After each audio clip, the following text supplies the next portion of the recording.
Have you struggled with this topic before? You may find out that you have. It's called the Relational Paradox, and it goes like this. As humans, we want really deep, fulfilling relationships. And to get these relationships, we want people to like us.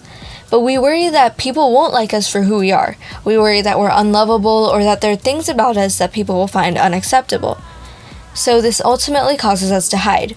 We hide those deep parts of ourselves, things that are vital to making us who we are. Maybe a secret part of our identity, maybe a troubled past, maybe a habit or skill that embarrasses us. And because we are hiding things, people feel like they can't truly get to know us. Or if they do end up enjoying our company, our fake, enhanced, and touched up company, we constantly worry that they'll figure out the truth. This leads us to a bad cycle of one unfulfilling relationship to after the next. Our fear of others not being able to like us causes people to not like us. Our fear of not being able to have those fulfilling relationships keeps us from having those very same relationships. It might blow your mind the first time you discover the relational paradox. It's almost as if someone's putting a struggle that you faced for a long time into words. This dreadful cycle sets us up for a downward spiral of sorrow, but I think we can do something about it. So what are you hiding? Have you ever felt unlikable for no reason of your own, not worth it, or even worse, as if you have to hide an inner part of yourself to be accepted? If so, I'm so sorry, because I know that hiding secrets or hiding a part of ourselves is the most exhausting feeling. Why don't we start mentally exploring what you hide and most importantly, why you hide it? For reference, the most common things we hide are secrets, mistakes or failures, issues from our past, problems or challenges that embarrass us, and fears. So what resonates with you from that list? These can be all sorts of things that vary from your life goals to your orientation. We hide things that we're convinced that people around us won't tolerate or won't care about. We decide that the best way to be accepted is to leave a part of ourselves out of those relationships. So here's the problem. Hiding may preserve the relationship for a while, but this is at too high of a cost. Because now, in these relationships, you will always have the feeling that you don't truly belong. And if people like you, they aren't liking the real you, which makes you feel even more unlikable. The longer you participate in the paradox, the more pain you feel, not to mention the more unworthy. So stop. It's time to address the feelings we are hiding and reassess our relationships.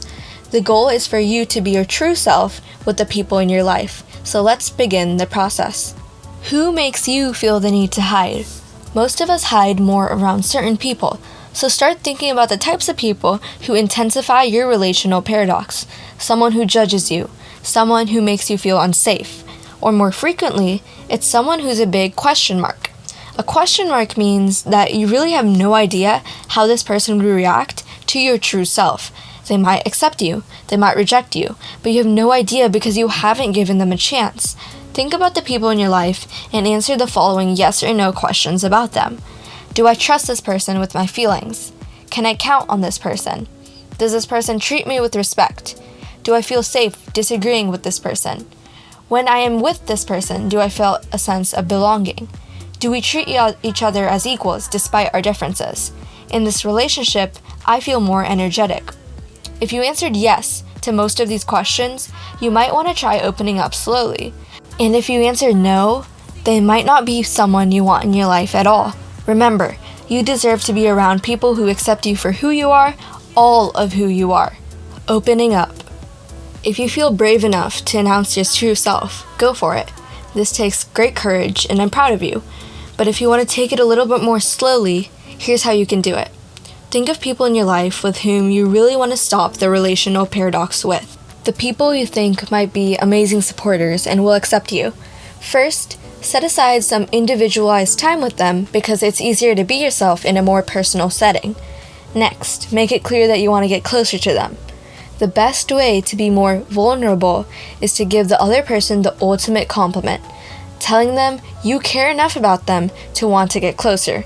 This also puts them in a more generous state of mind. Third, tell them about your new thinking. This doesn't have to be huge, just that you've recently been doing more self-exploration, self-care, and learning. Send them this YouTube video or tell them about the book you're reading that inspired you. Share your exciting new change because people love to be on the in during situations like this. The magic of vulnerability. If the person you are with has passed the first 2 steps with ease, then they're obviously ready for the third. However, if they didn't respond well to the first 2 steps, I would reconsider having them in your life. Let's say you told them about your new self-discoveries and they made fun of you and laughed.